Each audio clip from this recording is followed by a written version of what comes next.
Brain damage by Frank O'Neill and Tom Robinson are entirely consistent with the Dallas wound descriptions from Parkland Hospital, and they're consistent with the observations of Clint Hill in the limousine.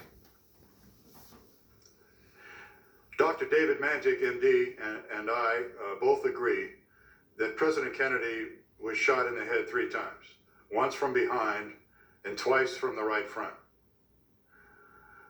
The shot from behind entered low in his skull, was traveling at almost horizontally, so it probably came from the Daltex building. One of the 2 shots from the right front entered high above the right eye at the hairline, and it's my conclusion that it probably exited the upper left rear of the skull per the autopsy photograph. Dr. Mantic and I are confident that the second shot from the right front entered President Kennedy's skull just forward of and just above the right ear, right about here, and caused the large blowout seen at the rear of his head. I want to repeat that. The second shot from the right front entered right about here and blew out this area here. So it was almost a tangential wound. Dr. Kemp Clark, at the press conference following the president's death at Parkland Hospital, Dr. Clark, who was the head of neurosurgery, expressed the opinion that the head wound he saw may have been a tangential wound. In other words, it may have entered and exited at the same place. So if not a true tangential wound, it was almost the same, almost a tangential wound. This shot here that exited here probably came from near the corner of the stockade fence on the grassy knoll, either from the acoustic location noted by the House Committee, 14 feet from the corner of the fence, or possibly from the badge man location seen in the Mormon photograph. Somewhere near the corner of that fence, someone stood and fired the shot that struck President Kennedy here and caused this avulsed exit wound seen by everyone at Parkland Hospital. I believe that someone much farther down the fence line,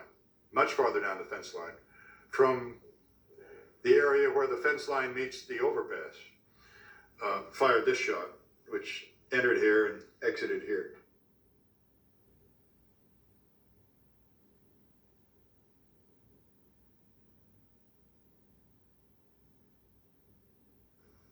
So now that you've examined this simple schematic of where those 3 shots entered the skull, now that you've had time to look at that, let's summarize these conclusions.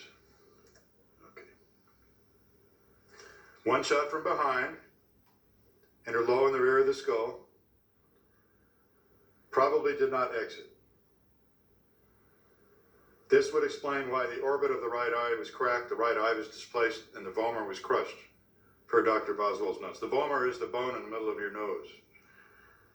So the right eye was, the orbit was cracked, the vomer was crushed, and of course, no one saw any exit wound on the front of President Kennedy's face. So this shot probably stayed in the body, and this bullet was probably removed during the surgery prior to the autopsy.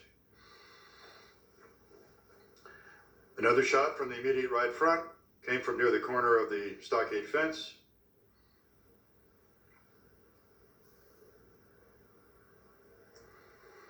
And as I just mentioned, the second shot from the right front came from much farther down the fence line and entered high above the right eye. And it was this entrance wound that had to be excised during the postmortem surgery.